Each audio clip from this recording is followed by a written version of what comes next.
எம்ஜிஆர் ரசிகரா இருந்து அதிமுகவில் கவரப்பட்டு 1989 அரசியல் பயணத்தை ஆரம்பிச்சீங்க. பல உயரங்களை அடைஞ்சிருக்கீங்க.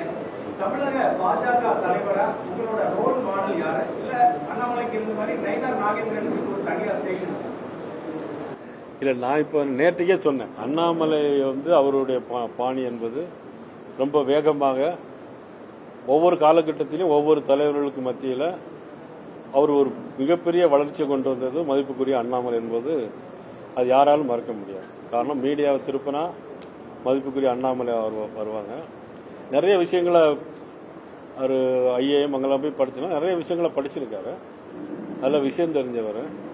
நல்ல முறையில் அவருடைய காலத்தில் இளைஞர்கள் பொதுமக்கள் கூட அவர் ரசிகர்களாக இருந்து நல்ல முறையில் வளர்த்துருக்கிறாங்க. மத்திய அமைச்சர் ராசா அவங்களுக்கு தெரியும், பெண்களை எவ்வளவு கேவலமாக பேசினார் என்பது உங்களுக்கெல்லாம் தெரியும். சனாதன தர்மத்தை பற்றி ரொம்ப இழிவாக பேசணும். ஒவ்வொருத்தருக்கும் ஒவ்வொரு இது இருக்கும், கொள்கைகள் இருக்கும். ஒவ்வொருவரும் ஒவ்வொரு கடவுளை கும்பிடுவாங்க. அது இந்த கடவுளை கும்பிடுறது மோசம் அப்படின்னு சொல்றது எந்த விதத்தில் அது நியாயம்? இப்போ சமீபத்தில் அமைச்சர் பொன்முடி அவர்கள் பேசின விஷயங்கள்லாம் தெரியும். மாமி பெண்கள்லாம் இருக்காங்க. நான் இப்போ அதை உங்க முன்னால சொல்ல முடியாது. அது நீங்களே அது எப்படின்னு அவங்கெல்லாம் தெரிஞ்சுக்கிடுவாங்க. மீடியாவில் பெண்கள்லாம் இருக்காங்க.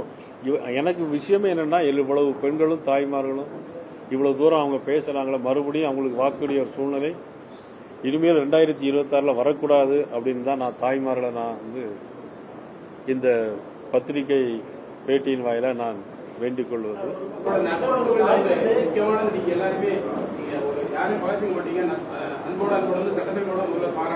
ஆமா, அரசுக்கு எதிரான ஊழல்களை வெளிக்கொண்டு முக்கியமா இருந்தாங்க. இதை எதிர்பார்த்து உங்கள்கிட்ட நீங்க அதை சொல்வீங்களா? அல்லது பாலிசியான தொடருமா? எந்த மாதிரி? அதாவது எனக்கு நான் இப்ப என்ன சொன்னவங்க முன்னாடி, அதாவது இந்த ஆட்சி அகற்றப்படணும். என்டிஏ தலைமையில் என்டிஏ ஆட்சி தமிழகத்தில் வரணும். எப்படி பாரதிய ஜனதா கட்சி மத்தியில் ஒரு ஊழல் இல்லாத அரசு இருக்கிறதோ, ஒரு நேர்மையான அரசு இருக்கிறதோ, அதே மாதிரி ஒரு அரசு நிச்சயமாக வர வேண்டும்.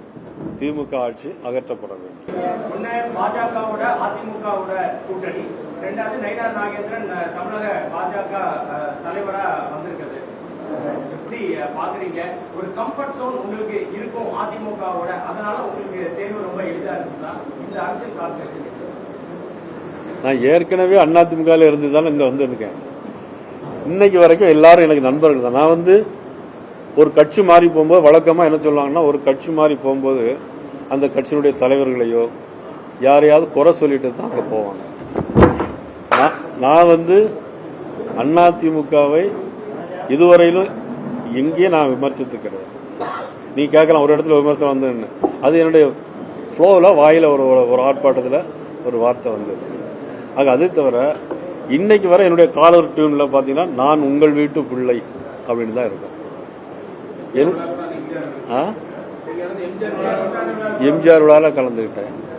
அம்மாவுக்கு பிறந்த நாள்னா நான் போட்டுட்டு இருக்கேன்.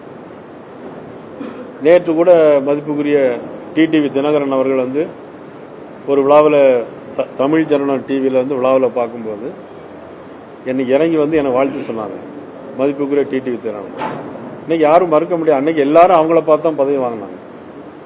அது ஒரு காரணம். நான் சொன்னேன், நான் உங்களுக்கு நன்றி சொல்றேன், பழச நான் மறக்க மாட்டேன்னு திரு டிடிவி தினகரனுக்கு நான் சொன்னேன். அதனால எதுனாலும் பழச மறக்கக்கூடாது, உண்மையை சொல்லிக்கணும், நல்லதை மக்களுக்கு செய்யணும். இதை நீங்க எங்களுக்கு ஒத்துழைக்கணும். அதுலேயும் திருநெல்வேலி ஸ்பெஷலா, திருநெல்வேலி மீடியாங்கிறது நயினார் நாகேந்திரனுடைய சொந்த மீடியா. எந்த டிவியா இருந்தாலும் திருநெல்வேலி ரேஞ்சுக்குள்ள இருந்தா அது என்னுடைய சொந்த மீடியா அப்படிங்கிற உணர்வோடு நீங்க எனக்கு கேள்விகளை கேட்கணும், நான் சொன்ன குறைகளை சொல்லணும். அந்த உணர்வோடு நாமெல்லாம் இருக்கணும். செய்திகளை உடனுக்குடனும் துல்லியமாகவும் தெரிந்து கொள்ள சப்ஸ்கிரைப் பண்ணுங்க.